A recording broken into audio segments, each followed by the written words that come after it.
Nazi Germany, Soviet union, Maoist China में आपको क्या सिमिलैरिटीज लगती हैं? If you look at the historical evidence, it was some of the ordinary people who were able to create these catastrophes. In the book Brave New World, writer points out about the dangers of totalitarian regime and dictatorship. और वो हमें warn करते हैं कि future में किसी भी democratic regime को एक डिक्टेटरशिप रेजिम कितनी आसानी से टेक ओवर कर सकती है।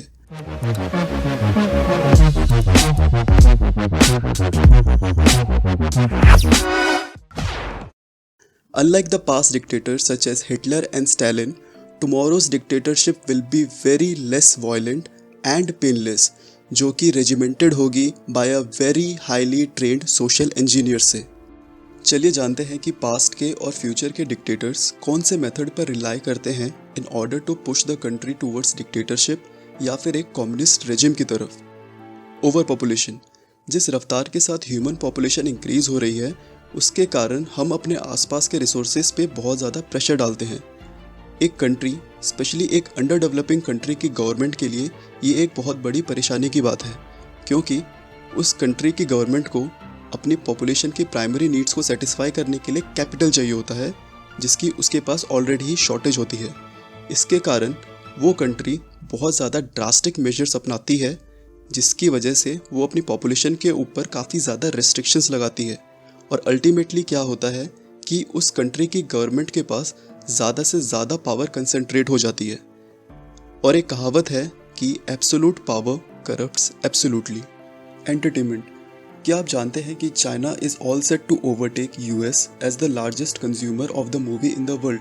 दे जस्ट लव हॉलीवुड। और हम सब ये जानते हैं कि चाइना एक कम्युनिस्ट स्टेट है और वहाँ के सिटीजन्स के लिए कंटेंट को काफ़ी ज़्यादा कंट्रोल किया जाता है। Hollywood heavily relies on China in order to make huge profit, but in order to get into China उन्हें अपनी मूवीज़ में से कुछ थीम्स, स्पीच और कंटेंट को रिमूव करना पड़ता है। तो आप और हम जो ये मूवीज़ देखते हैं उसमें काफ़ी ज़्यादा चाइना की सेंसरशिप होती है, जो कि एक कम्युनिस्ट रेजिम को सपोर्ट करती है। हॉलीवुड की movies, despite of the fact कि उसकी ऑडियंस दूसरी कंट्री में भी है, उन मूवीज़ में चाइना का काफ़ी ज़्यादा इन्फ्लुएंस होता है। Brain washing. अगर मैं आपसे पूछूं ए स्टैंड्स फॉर, तो मोस्ट ऑफ द पीपल का आंसर होगा एप्पल। ये एक कॉमन एग्जाम्पल है चिल्ड्रन ब्रेन कंडीशनिंग का, जिसमें पर्टिकुलर सेट्स ऑफ इन्फॉर्मेशन जो हमें बचपन में सिखाए जाते हैं वो हमारे ब्रेन में परमानेंटली इम्प्रिंट हो जाते हैं। सभी डिक्टेटर्स का चिल्ड्रन में काफ़ी ज़्यादा कीन इंटरेस्ट रहा है, क्योंकि children are more susceptible to any kind of propaganda, क्योंकि वो काफ़ी यंग होते हैं और उनमें क्रिटिकल थिंकिंग या फिर रीजनिंग की कैपेबिलिटीज़ नहीं होती है। अगर एक डिक्टेटर 1 मिलियन या फिर 5 मिलियन चिल्ड्रन की ब्रेन वॉशिंग कर सकता है with the help of advertisement and education, then it will provide him his future soldier who is ready to give his life for him and who can be triggered with the help of simple words such as march on. Mass communication एक ऐसी power है जिसका use अच्छे और बुरे दोनों के लिए किया जा सकता है। In totalitarian east, media of mass communication पर पॉलिटिकल सेंसरशिप है और उसे स्टेट कंट्रोल करता है। In democratic west, media of mass communication पर इकोनॉमिक सेंसरशिप है और उसे पावर एलिट्स कंट्रोल करते हैं। In their most of the propaganda, today's dictators rely on the repetition and suppression and use of catchy words which they wish to be accepted as true.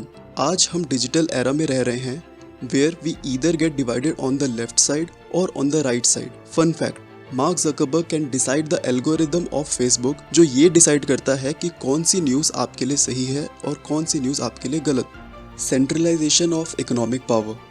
इस mass production और mass distribution की दुनिया में एक छोटा व्यापारी के पास ज़्यादा कैपिटल ना होने के कारण वो हमेशा एक डिसएडवांटेजियस पोजीशन में रहता है in his competition with the big man. Under dictatorship, big business ruins the small business, और ऐसे बिजनेस को स्टेट कंट्रोल करता है with the help of small groups such as party leaders, policeman या फिर सोल्जर्स। प्रेजेंट टाइम में जो company धीरे धीरे मोनोपोली बन रही है वो है फेसबुक, गूगल, Amazon और Monsanto. And now, folks, it's time to say goodnight. We sincerely appreciate your patronage and hope we've succeeded in bringing you an enjoyable evening of entertainment. Please drive home carefully and come back again soon. Good night.